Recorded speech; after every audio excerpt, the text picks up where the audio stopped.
Assalamualaikum warahmatullahi wabarakatuh. Perkenalkan, nama saya Nikmatul Ulfa, mahasiswa dari Universitas Terbuka Malang, Salut Joyoboyo, Kota Kediri.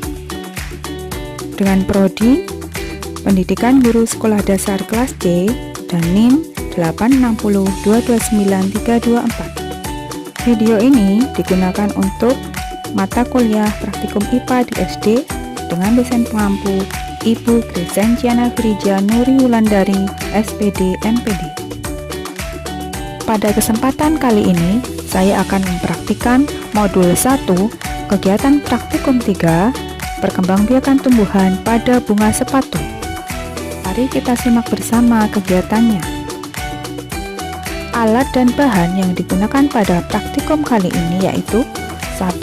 Loop atau kaca pembesar 1 buah, 2. Pinset 1 buah, 3. Pisau atau silet 1 buah, 4. Bunga kembang sepatu 1 buah atau bisa diganti dengan bunga lain yang ada di daerah Anda. Berikut adalah cara kerjanya. Yuk kita amati bersama tentang struktur bunga sepatu ini. Bunga sepatu memiliki nama latin Hibiscus rosa sinensis L, yaitu sebuah tanaman hias yang seringkali tumbuh pada dataran rendah. Bunganya yang besar dan berwarna merah serta tidak memiliki aroma. Bunga sepatu ini yang sangat identik dengan warna yang terang dan juga bermacam-macam.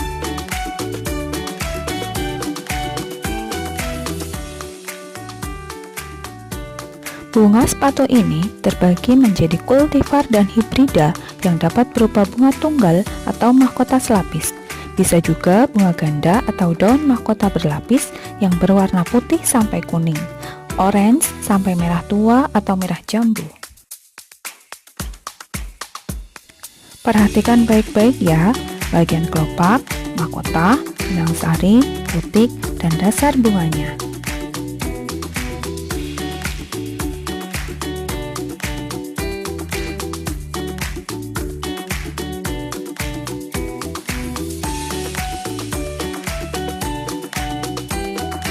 Berikut bagian dasar bunga sepatu adalah riset tassel atau dasar bunga, yang merupakan ujung tangkai tempat seluruh bagian bunga menempel. Fungsinya adalah sebagai penopang dan tempat bertumpunya seluruh bagian bunga agar tetap berada di posisinya.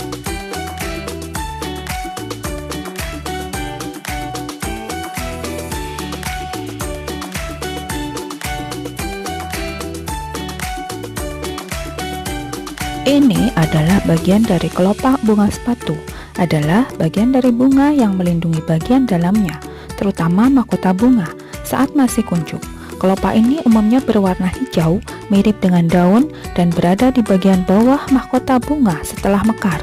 Kelopak ini tidak hanya berfungsi melindungi, tetapi juga memiliki peran dalam menarik penyerbuk dengan warna dan bentuknya yang khas.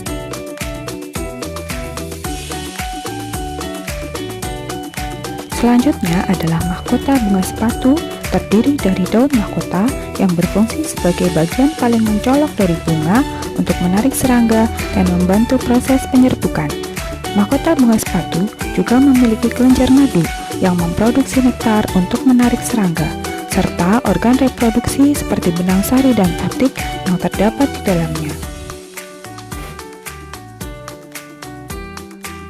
Untuk mengamati benang sari, Anda harus menyingkirkan bagian mahkota bunga. Benang sari adalah organ reproduksi jantan pada bunga yang berfungsi untuk menghasilkan serbuk sari. Bagian ini terdiri dari tangkai sari atau filamen, yaitu bagian berbentuk benang yang menopang kepala sari atau antera, yang merupakan tempat serbuk sari diproduksi. Benang sari berperan vital dalam proses penyerbukan untuk perkembangbiakan tumbuhan, karena serbuk sari yang dihasilkan akan dibawa oleh angin atau penyerbuk lain untuk dibuahi.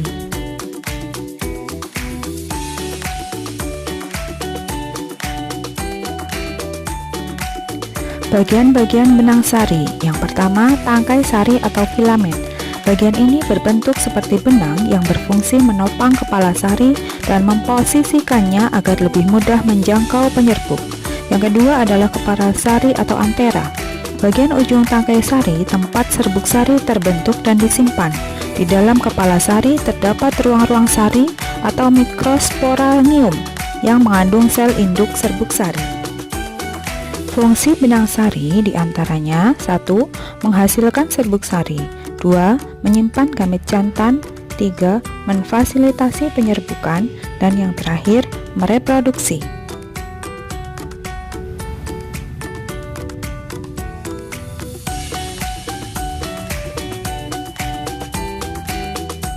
Putik bunga sepatu adalah organ reproduksi betina pada bunga yang berfungsi untuk menerima serbuk sari atau polen saat penyerbukan terjadi. Bunga sepatu termasuk jenis bunga lengkap karena memiliki semua bagian penyusun bunga, termasuk putik dan benang sari.